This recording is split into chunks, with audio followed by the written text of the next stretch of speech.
जे उमेदवार होते त्यांनी 5 वर्षात काही बरेचशा ठिकाणी तर म्हणजे पोचला नाही किंवा त्यांना भेटलाही नाही आणि ज्यांनी मतं टाकले त्यांना ते माहिती नाही। दादागिरी, पैशाची भाषा या गोष्टीला न जुमानता मला आज ह्या वेळेला ॲक्सेप्ट करतील।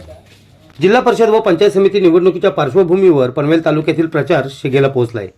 यातच आदई पंचायत समिती गणातून शेतकरी कामगार पक्षाचे अनुभवी नेते विलास फडके तसेच नेरे जिल्हा परिषद गटातून मारुती बाळू भस्मा हे मैदानात उतरले आहेत।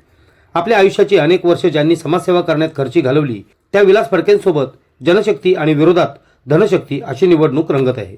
मागील निवडणुकीत ज्यांनी धनशक्तीच्या जोरावर ही जागा जिंकली ते गेल्या 8 वर्षात मतदार जनतेकडे फिरकले सुद्धा नाहीत।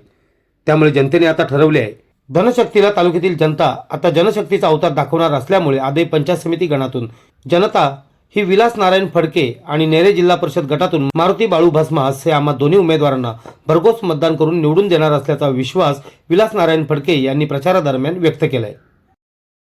खरं तर खूप प्रतिसाद मिळतोय कारण आम्ही सुरुवात तर आदईपासूनच केली आणि आदईला जात असताना आम्हाला आदईमध्ये खूप वेगळा अनुभव आला। तिथला समोरचा पूर्वीचा उमेदवार किंवा जुन्या काही त्याच्या 7-8 वर्षाच्या खूप आम्हाला गोष्टी बघायला भेटल्या, ऐकायला भेटल्या। त्याच्यामुळे आम्हाला तिथं खूप चांगला प्रतिसाद मिळाला।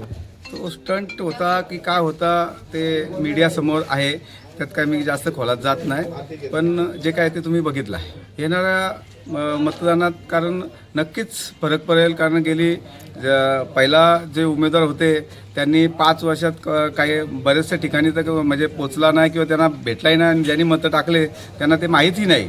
त्याच्यामुळं आपल्याला 100% त्याचा फायदा होईल। असं आवाहन करेन की दादागिरी, पैशाची भाषा या गोष्टीला न जुमानता जो आपण तलागालाशी आपण संबंधित आहोत, आपण रोडवर आपण काम करतो, रस्त्यावर काम करतोय आणि आपण जमिनीवरच राहून काम करतोय, म्हणून ते मला आज ह्या वेळेला ॲक्सेप्ट करतील। आरबीएन न्यूज साठी न्यूज ब्युरो पनवेल।